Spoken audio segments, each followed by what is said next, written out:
A Globo tá sendo humilhada pela Cazé TV bem diante dos nossos olhos. Durante décadas parecia impossível imaginar uma emissora de televisão sendo pressionada por um canal do YouTube, mas a Copa do Mundo de 2026 está mostrando exatamente isso. De um lado, a maior empresa de mídia do país, do outro, um projeto que nasceu de lives feitas durante a pandemia e que hoje transmite todos os jogos do maior torneio de futebol do planeta. Enquanto a Globo vê sua pior audiência histórica em Copas do Mundo e tenta reagir com provocações, a Cazé TV coleciona recordes, domina as redes sociais e transforma jogadores desconhecidos em fenômenos da internet do dia pra noite. E no meio dessa guerra surgem perguntas que até pouco tempo atrás pareciam absurdas. A Globo tá perdendo espaço pra Cazé TV? Estamos vendo uma mudança histórica no futebol brasileiro? E será que a emissora finalmente encontrou um concorrente capaz de enfrentá-la de igual para igual? Vamos conferir como que a Cazé TV vem humilhando a Globo nesse vídeo de hoje. Eu sou o Marcelo Milos e depois da vinheta eu te conto.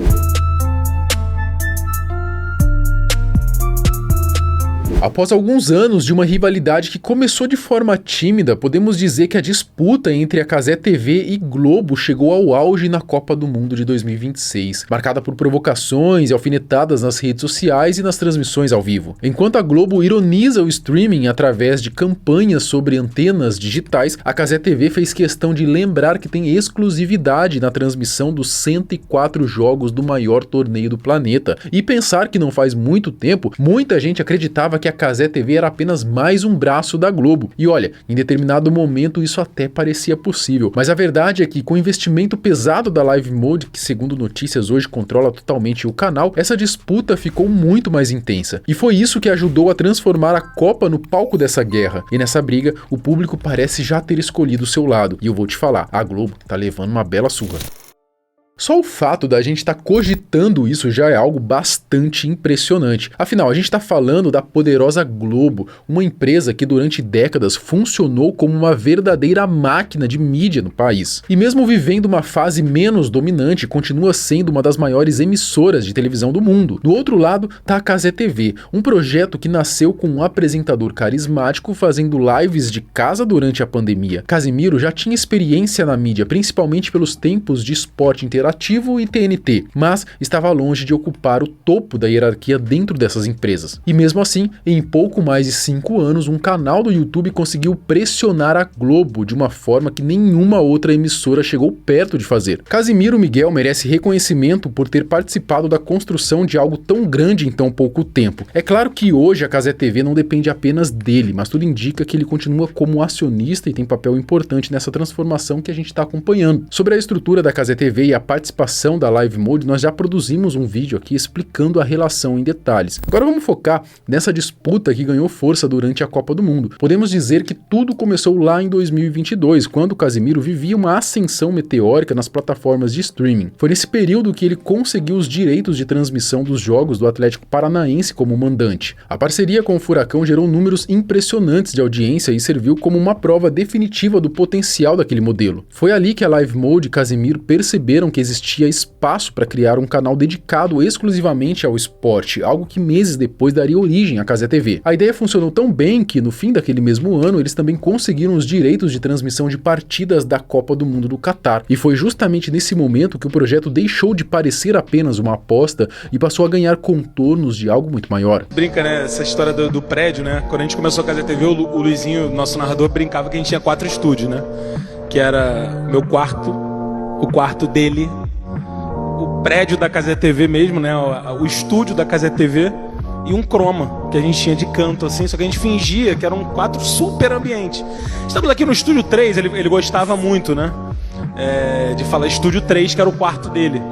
E agora, de fato, a gente tem vários estúdios. Depois do sucesso das primeiras transmissões, a Cazé TV seguiu comprando novos direitos esportivos. Vieram a Copa do Mundo Feminina de 2023, os Jogos Pan-Americanos de 2023, os Jogos Olímpicos de 2024, a Copa do Mundo de Clubes de 2025, o Campeonato Brasileiro, Série A e vários outros eventos. No meio dessa trajetória, em 17 de janeiro de 2024, o canal se tornou o maior canal de esportes do YouTube no Brasil. Os caras simplesmente estavam voando. E a cartada final veio agora, com a aquisição dos direitos dos 104 jogos da Copa do Mundo de 2026, algo surreal para um canal do YouTube com apenas 5 anos de existência. É um feito tão absurdo que muitos gringos ficam sem acreditar quando descobrem. Para quem não sabe, né, ter todos os jogos de uma Copa disponíveis de forma gratuita não é algo comum em muitos países. E isso vale até para TV aberta, tá? Mesmo quando a Globo tinha esse direito, isso já era algo que boa parte do mundo considerava impensável. Em Brasil, o partido da Argentina foi diretamente por YouTube.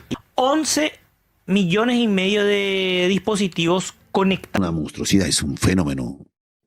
Debe ser el fenómeno más importante de Sudamérica.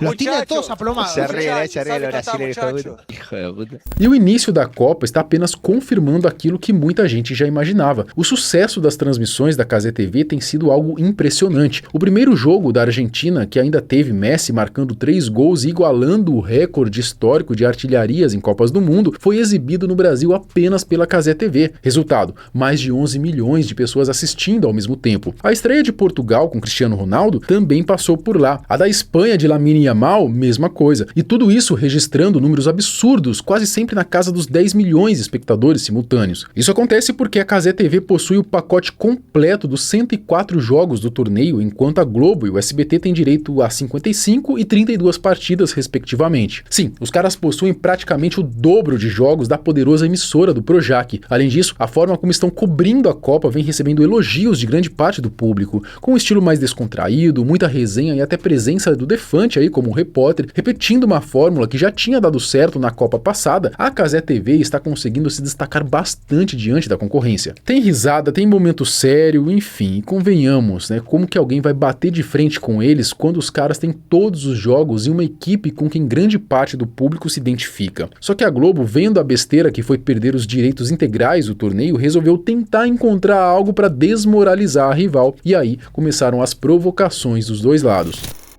No meio dessa briga, a Globo se agarrou justamente àquilo em que realmente tem vantagem, o delay. Não vou entrar na parte técnica, mas o fato é que existe sim um atraso maior na Cazé TV do que na Globo e no SBT. E isso levou as duas emissoras a fazer campanhas incentivando o público a usar as quase saudosas antenas para assistir aí aos jogos com o menos atraso possível. E tudo isso aconteceu antes mesmo da Copa começar. Que está jogando aos 15.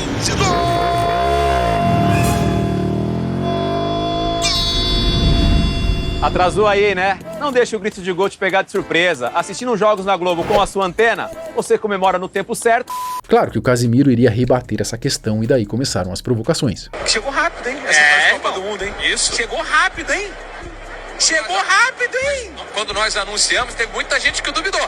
Rapaz, já comprou sua antena? Não. Sintoniza na Cazé TV.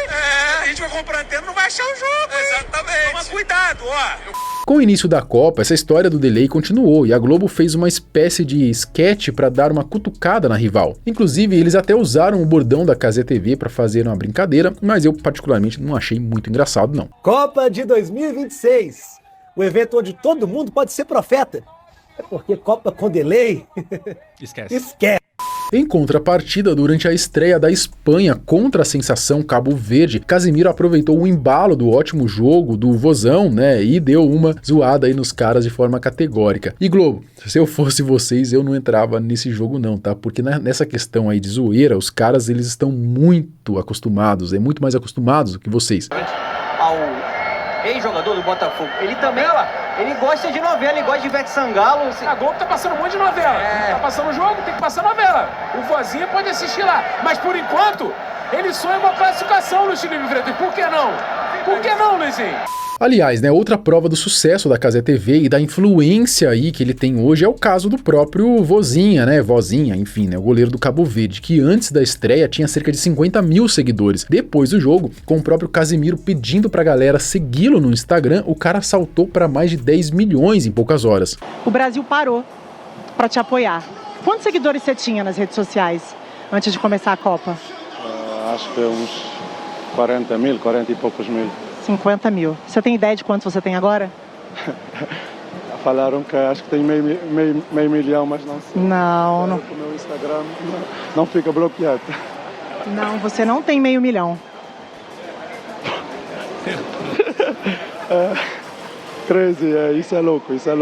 A gente fez mutirão por você, Vozinha. Que partida, cara, parabéns. Como a gente pode ver, né, hoje boa parte do público se identifica muito mais com o estilo da Cazé TV do que com o da Globo, que ainda carrega o peso de ter perdido nomes que eram praticamente a cara das Copas na emissora, como Galvão Bueno e Kleber Machado. Falando de números, a estreia do Brasil contra Marrocos rendeu 30 pontos de audiência para a emissora do Projac, um resultado muito forte para os padrões atuais e suficiente para colocá-la na liderança. Só que para uma Copa do Mundo na TV aberta foi a pior audiência da história do canal. Enquanto isso, a Cazé TV, mesmo enfrentando a questão do delay, ultrapassou a marca de 12 milhões de pessoas assistindo simultaneamente ao empate do Brasil, estabelecendo um recorde mundial no YouTube. Claro que olhando o cenário geral, a Globo ainda teria mais gente acompanhando a transmissão, mas quando entramos na questão do delay, que em jogo do Brasil realmente incomoda porque ninguém quer receber spoiler de gol, os números da Cazé TV impressionam bastante. Sem contar que o público deles é muito mais engajado, como vimos no caso aí do Vozinha, ou Vozinha, whatever.